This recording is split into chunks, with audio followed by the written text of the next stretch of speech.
Welcome to Pole Shift News. Guys, big thanks as always to those of you that are supporting us. If you're not supporting us yet, why not, guys?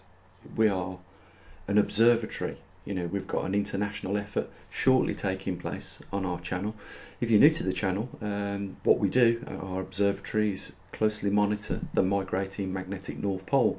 And the reason why we do that is because of the implications it has for everyone on this planet in the not too distant future.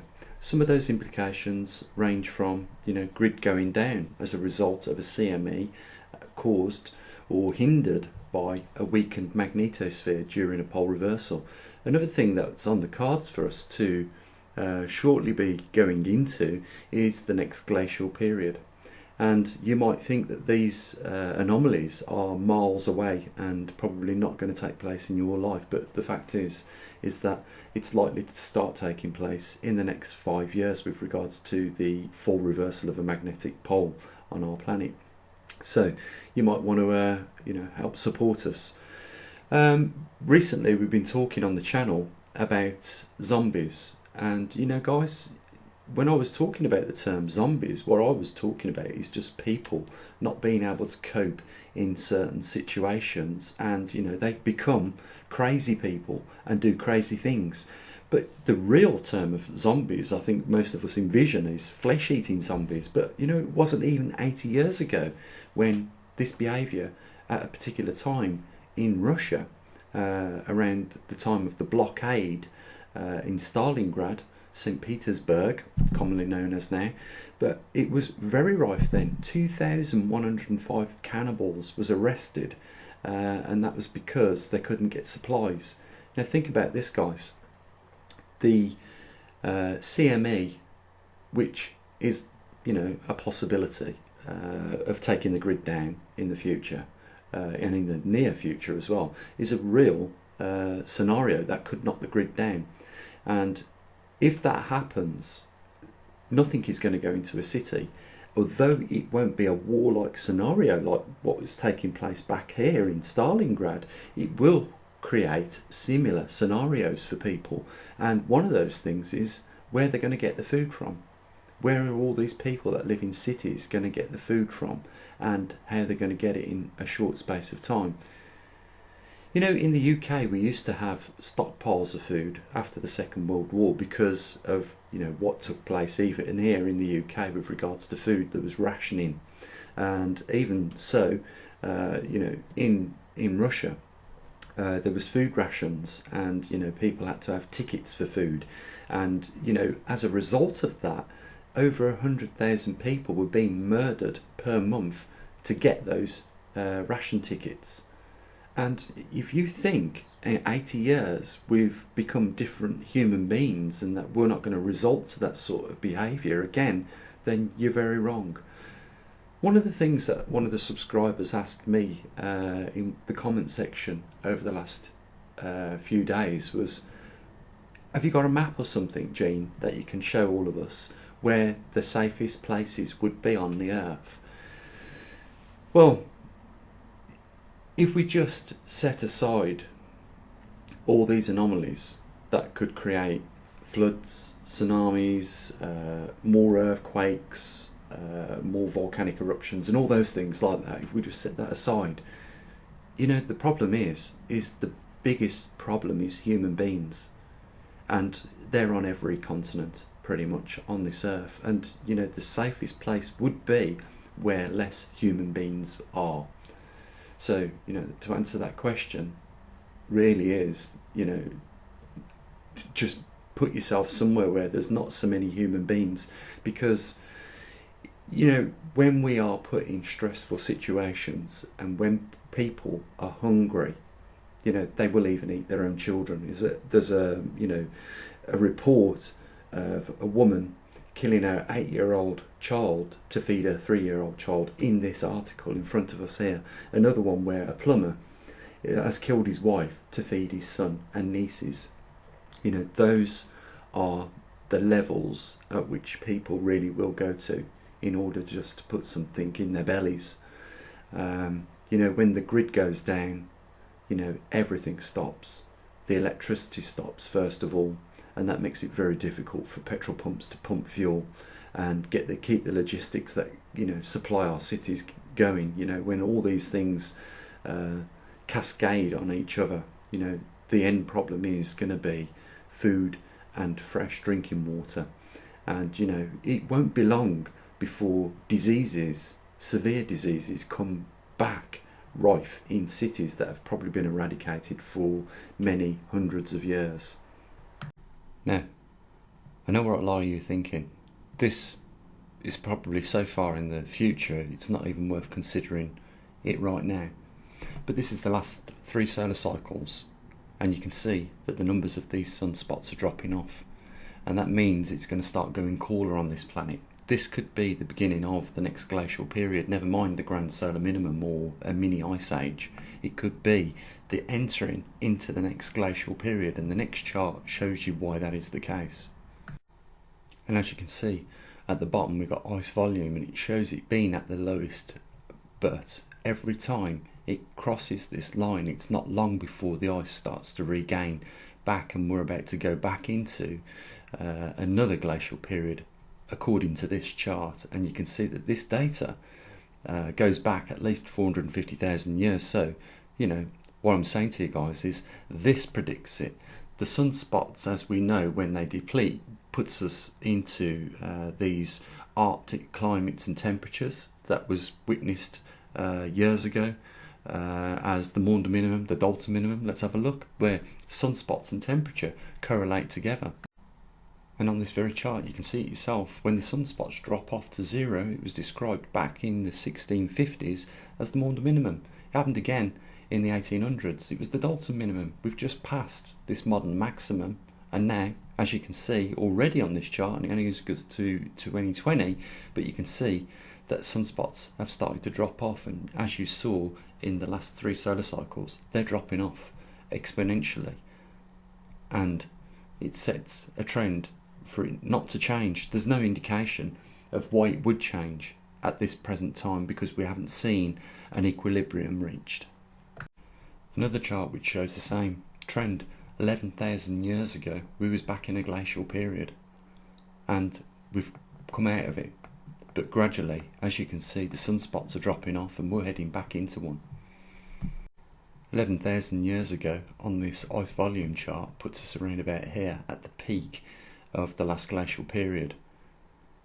But since then we've had a relatively active sun, which has slowly over the 11,000 years, as you've seen on the chart, started to reach those low numbers again, and as a result, like all these previous times on this chart, we will go back into a glacial period.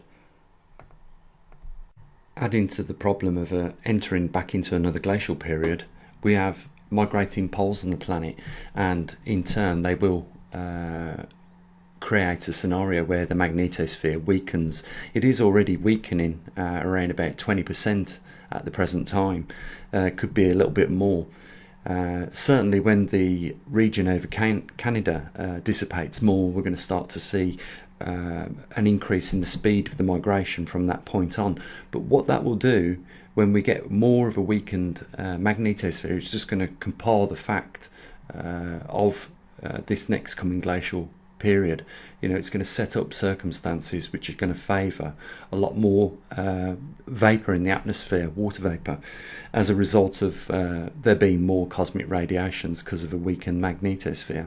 And this is implicated even worse by the solar output being low, and as a result of that we get a weakened heliosphere, which usually protects us from galactic radiation coming into our atmosphere. It's like an invisible bubble that inflates all over our solar system, and when we have low solar outputs, you know, the heliosphere shrinks and allows more radiation in, and then it's compiled by the fact that our Earth's magnetosphere is also weakened, so we get more cosmic rays as a result of that.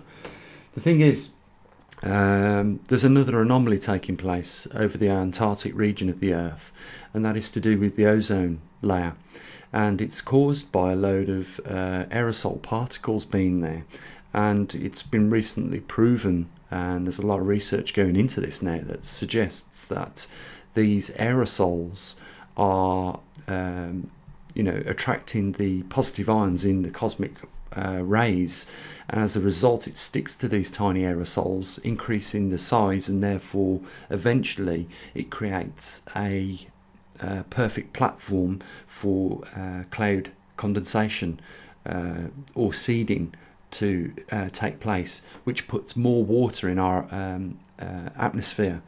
And you know, with the jet streams, as we witnessed only this week on North Skull, you know, drifting from those polar regions up to the subtropical regions, you know, it's no wonder we're getting heavier rainfalls. The thing is, it seems to be already proven. I mean, if you just take into consideration that during cold times on the Earth and around the Antarctic regions, we should have an expanding ozone hole, but it's not. We have been getting a contracting ozone hole over there, and even though it's not no one's came out from mainstream science yet, I predict that the reason for that is because of the cloud condensation that is, and the cloud nuclei is building up as a result of the extra cosmic particles that we've got in those regions of our Earth. So the thing is, guys, is that we can talk about these things, and you know, we can all get on with our normal daily lives until something happens, or we can take measures now to, you know, prevent you know, catastrophes taking place in our own household within a couple of weeks, because that's about as much time as you're going to get when one of these anomalies does actually start to take place. And that could be you know, only years away, guys, for most of us. We're about 300 miles or thereabouts off that all-important 40-degree mark. It's when it's predicted that when it does reach the 40-degree mark that the poles will be in rapid movement. You know, based on what's took place over the last 7 years over Canada, with the high intensity region shrinking off, that magnetic pole getting much weaker and weaker over there, and the Siberian one increasing, I wouldn't say we had 7 years left before we hit that 40-degree mark. When we do, you know, the climate, as we've seen over the last 30 years, going, you know, absolutely crazy as a result of the migrating poles moving the Arctic climates to different locations, we're going to start to see you know, an escalation of that. And I think the biggest thing for all us lot is the food production, and you know, the ability to produce food. And during that time, you know, it isn't just CMEs that we're watching on this graph here, you know, that are going to pose big threats for us with breaking the grid, and then in turn, you know, the food not getting into the cities, or you know, not being able to be taken out of the fields. You know, we're going to be faced with lots of different things, guys. And the reality is that they are becoming more likely to happen from this point on. And that's why I say, you know, it's a good idea if you guys out there can start, you know, putting up some provisions for your families, because now is the time when you need to do it. If you wait till the anomaly or the cataclysmic event hits, you know, you've only got a couple of weeks. And within those 2 weeks, things are going to deteriorate with regards to human behaviour, like I've showed clearly does happen, and only happened 80 odd years ago, you know, in a scenario similar to what we could all be faced with. It doesn't have to be a war. It can simply be a grid down caused by a CME. It could be a grid down caused by a massive build-up of ice over, you know, Europe, the United Kingdom, and you know, Russia and America. That would be enough to threaten the whole world's food supply, and that means it's a global problem. So guys, we're a little bit different to other YouTube channels in that we're a proactive channel.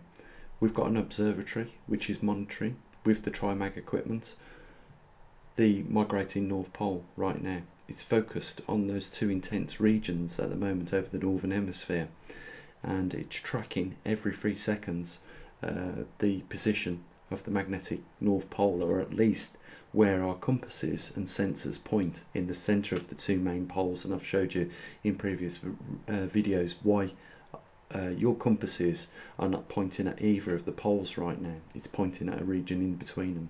But as I've said before, when Canada's pole reduces in field strength or intensity more, it's going to shift. We also monitor one of the other things which is critical in protecting the Earth from cosmic rays, and that is with our magnetosphere sensor. And recently we took it upon ourselves to up our game a little bit more and put magnetometers to monitor the weakening intensity over Canada, the increasing intensity over Siberia, and also, you know, focus a little bit more on the southern hemisphere of our planet. In that we're going to put 2 magnetometers in Australia, both mid, west and east. So guys, you know, we are different. We do things a little bit more than others. And, you know, I say to you guys, why not support us for that fact? You know, at the end of the day, we're trying to keep people informed of probably one of the world's rarest and unknown events that is actually taking place. And it poses the most dangerous risks to humans than anything else. So, you know, as always guys, there's a link down there if you want to support us on PayPal, or you want to become one of our patrons. You know, the link's there as well. I'll say what I usually do. Bye for now. Enjoy your weekend. Love you lots.